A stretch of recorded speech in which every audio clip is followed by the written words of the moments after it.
문제해결형 수업을 하려고 할 때 교사 역할, 이제 교사가 그렇게 말한단 말이야.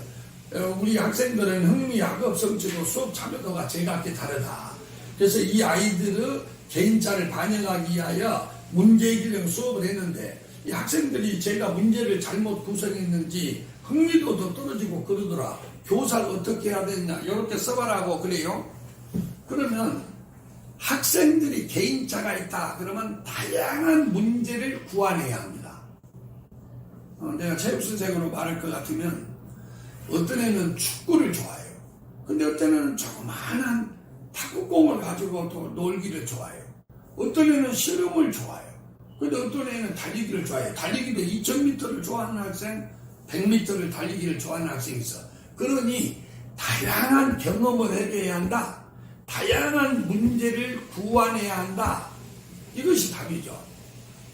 그 다음에 어떤 문제가, 자, 내가 문제를 잘못 구성했는지 아이들이 흥미도가 떨어지고 수업 참여도가 떨어진다 그랬는데, 첫 번째가 다양한 문제를 구성해야 한다. 논리적으로 설명했을 거예요. 실패할 확률이 있고 성공할 확률이 있을 때, 그래도 실패할 확률이 전혀 없다거나 성공할 확률이 전혀 없으면 흥미가 없죠. 그러니까 실패한 이 확률이 성공할 확률보다 조금 적게 적절한 곤란도를 가진 문제를 아이들한테 주고, 이 문제를 스스로 해결토록 함으로써 자기 관심 있는 문제를 골라서 적극적으로 여기에 참여를 하니까 재미있고, 재미있으니까 흥미가 나오고 열심히 하게 되고, 다른 아이들과 이렇게 협동심이 길러지고 배려심이 길러지고, 그래서 요즘에 강조하는 공감 능력을 가진 인성교육도 잘 된다, 이렇게 말을 하는 것입니다. 그 다음에 요즘에 교육의 트렌드가 구성주의 학습입니다. 그러면 구성주의라는 건 뭐냐? 우리가 선생님이 이런 이제 제가 가지고 있는 스마트폰인데, 이 스마트폰이 옛날에 폴더로 봐서는 훨씬 크고 좀 그래요. 그러면 이 선생님이 자기 입장에서 야, 이게 스마트폰 불편하다, 너무 커서 불편하다라고 딱 제시를 해요. 그럼 학생들이 그걸 그대로 받아들인 것이 아니라는 거예요. 그대로 받아들인 게 아니라 자기 경험에 의해서, 아이고 옛날 조그마한 스마트폰을 써봤더니 불편하더라, 그러니까 나는 이게 더 좋아. 그래서 이 사람이라는 것은 항상 자신의 경험을 가지고, 또 자신이 과거에 터득한 지식을 가지고 교수사가 말하는 내용을 자기식으로 다시 구성한다. 이게 구성주의입니다. 그러니까 이런 구성주의에 따른, 그래서 구성주의의 시초 시발점을 전두희의 교육철학으로 보는 것입니다. 그러니까 전두희는 모든 사람은 개인차가 있다. 그래서 개인차에 맞는 운동 경기를 주고, 개인차에 맞는 학습 과제를 두고, 개인차에 맞는 교육 과정을 구성해서 그 아이들이 스스로 경험을 해봐야만이 반성적 사고가 나오고 전인교육이 된다는 것이에요. 그러니까 문제를 해결하는 그 문제 해결 학습이 훨씬 아이들이 재미있고 협조심이 길러진다 그 말이에요. 그래서 이것이 제4차 산업혁명에 강조하는 인성과 공감 능력을 가진 인재를 잘 기를 수 있다는 것이에요. 또 제4차 산업혁명기에는 창의력과 문제해결력 이런 것이 오고 되는데, 그 문제해결 학습이 창의력과 발전적 사고, 그 다음에 비판적 사고, 지력이 길러진다, 이렇게 말을 하는 것입니다. 자, 저는 이 강의를 하면서 어떻게 여러분한테 전개했냐면, 좋은 수업은 개인차 존중의 수업이다. 그러면 개인차 존중을 하기 위해서 교육과정은 뭐가 돼야 되느냐? 그러면 경험중심의 교육과정이다. 그것이 왜 개인차 존중 수업과 맞냐? 이걸 논술로 잘 논리적으로 설명해야 돼요. 또 이런 개인차 존중 수업이 되려면 어떤 수업을 해야 되느냐? 문제 해결형 수업을 해야 한다. 이것이 어떻게 아이들의 흥미를 길러주고 구성 능력을 길러주고 적극적 수업에 참여를 하느냐를 논리적으로 내가 방금 말한 대로 써야만이 2018년 문제를 쓸 수가 있습니다. 그 다음에 평가 방법에서 2018년 문제는 이 개인차를 존중하고 흥미를 중시를 하려면은 평가 방법이 목표 준거지향 평가가 돼야 한다. 이렇게 말을 했어요. 그래서 여기에 대해서도 여러분들이 알아야 되는데, 아까 교육성립의 3개 요소가 교사, 대상인 학생, 그 다음에 가르쳐야 할 교과서라고 했습니다. 그러면 교과서에 중점을 두게 되면 이 교과서는 누구나 배워야 할 하나의 보편다당한 교육 내용입니다. 반드시 배워야 할 절대적 진리입니다. 그렇기 때문에 평가 방법도 하나를 가르쳐서 똑같은 문제를 내서 서열을 한 줄로 딱 세우는 상대평가를 강조하게 됩니다.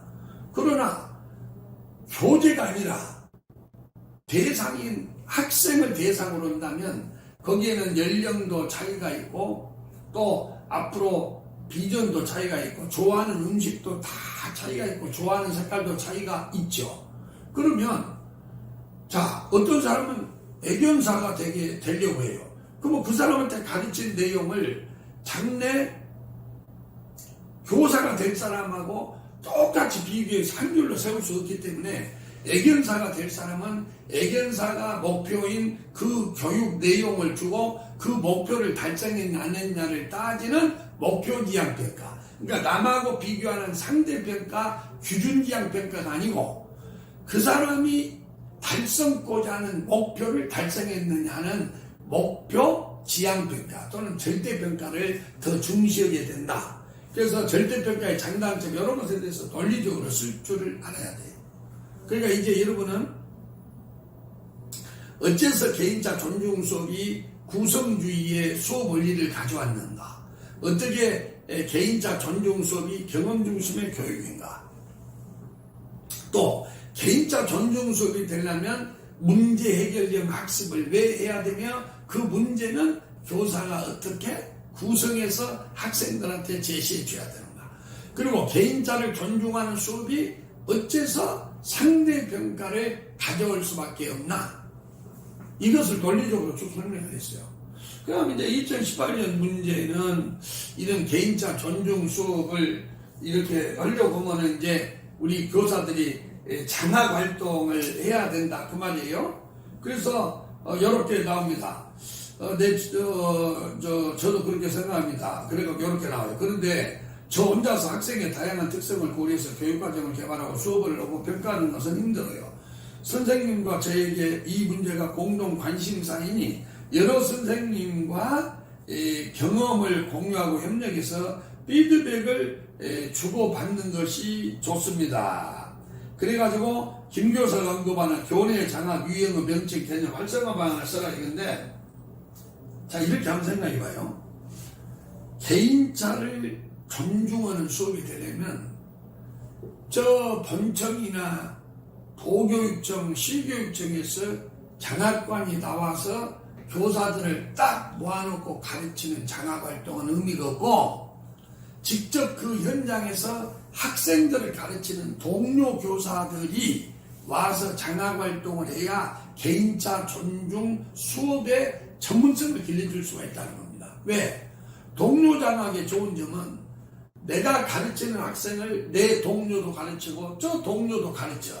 그러니까 김철수라는 학생을 나도 가르치고 다른 동료가 가르치니 김철수의 개별차, 다른 사람과 다른 그 특징을 정확하게 알아서 학생마다의 맞춤형 교육을, 수업을, 평가를 잘할 수 있도록 조언할 수 있다. 그러니까 개별차 존중 수업, 개별화 존중 교육과정이 되려면은 장학활동도 본청에서 와서는 그런 타율적 장학보다는 가르치는 대상이 똑같은 학생, 그래서 개인차를 잘하는 동료끼리 장학을 할 때 개인차 존중 수업, 개인차 존중 평가 모델을 잘 개발할 수 있다는 점에서 이것이 교내 장학 중 동료 장학과 연결이 된다. 모든 게 이렇게 논리적으로 연결이 되어야 됩니다. 자, 여러분, 이 강의가 여러분들한테 많은 도움을 줬으면 좋겠습니다. 저는 개인적으로 이런 신념을 가지고 있습니다. 여러분이 어떠한 책을 갖고 있든지 저의 이 기본적인 강의를 듣고 그것만 소화한다면 어떤 책, 어떤 교과서를 갖고 있어도 공부에 도움이 된다. 그래서 저는 아주 역설적으로 객관식 문제집이 교육학 논술을 하는데 가장 방향키를 잘 잡아준다고 하는 것을 여러분한테 여러 번 언급을 했습니다. 그러면 우리가 객관식 시험에 보면 경험중심 교육과정의 장단점을 쭉 물어보지 않습니까? 또 박스를 딱 주고 거기다 여러 내용을 내놓고 다음 보기 내용과 관련되는 교수학습 방법이 뭐냐? 1. 강의식이다. 2. 시뮬레이션이다. 3번 문제 해결형 학습이다. 이렇게 주지 않습니까? 그러니까 그런 내용을 가지고 이걸 논술로만 쓰면 제가 말하는 좋은 수업이 좋은 교육과정이 된다. 이게 그래서 여러분 좋은 수업의 원리의 두 번째는 개인차 존중 수업입니다. 개인차란 말은 성적, 학업 성취도의 차이, 흥미, 진로, 관심의 차이, 지능의 차이를 의미합니다. 그러므로 이 개인차를 존중하는 수업이 되려면 교육과정이 경험중심 교육과정이 되고 문제 해결형의 수업이 되고 절대평가가 되고 동료 장학을 할 때 개인차 존중 수업이 되고 제4차 산업혁명기에 맞는 좋은 교사가 된다. 이렇게 여러분한테 말할 수 있습니다. 자, 이것을 반복해서 왜 개인차 존중이 상대평가를 급하고 절대평가를 중시하게 되는가? 어째서 교원의 자율장학과 같은 특히 동료장학을 중시하는가? 왜 문제 해결형 수업이 돼야 되는가? 왜 경험중심 교육이 돼야 되는가? 이것을 잘 알아야 됩니다. 근데 이런 말을 아무리 이렇게 앵무새처럼 해도 여러분들이 학교 현장에 가면 이 꿈을 절대 실천하기는 어려울 것입니다. 그것은 왜 그런가요?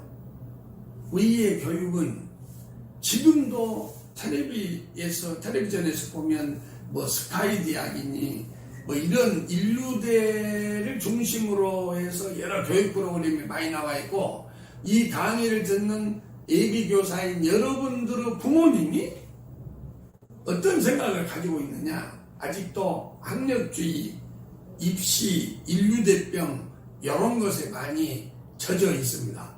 그래서 이런 좋은 수업의 원리인 개인차 존중 개별화 수업이 되려면 우리 학부모들 또 현장에서 교육을 전개하는 교사들의 교육관이 바뀌지 않고는 이러한 개인차 존중 수업은 어렵고 우리 교육은 그만큼 암담할 수밖에 없습니다. 우리 교육을 오래된 얘기입니다만은 21세기 제4차 산업혁명기에 살아가야 할 아이들을 20세기의 교사가 19세기식의 교육을 하고 있다고 하는 이런 말로 우리 교육의 현주소를 싸구려 교육이라고 합니다. 자, 이제 여러분은 앞으로 여러분이 교사가 되면 이 학부모들을 대상으로 해서 미래 교육의 비전을 잘 설명해서 공유를 하고 그리고 미래 시대의 아이들한테 길러줘야 할 공감 능력, 인성이 기초가 된 창의 능력, 문제 해결력, 비판적 사고를 길러주면 학생 한 사람 한 사람의 개인차를 존중한 수업과 평가를 해야 된다는 것을 말씀드리면서 오늘 강의의 내용은 여기서 줄이겠습니다. 또 조만간에 또 좋은 내용을 가지고 여러분을 찾아뵙겠습니다. 이걸 자주 들으면 아마 논술 쓸 때 상당히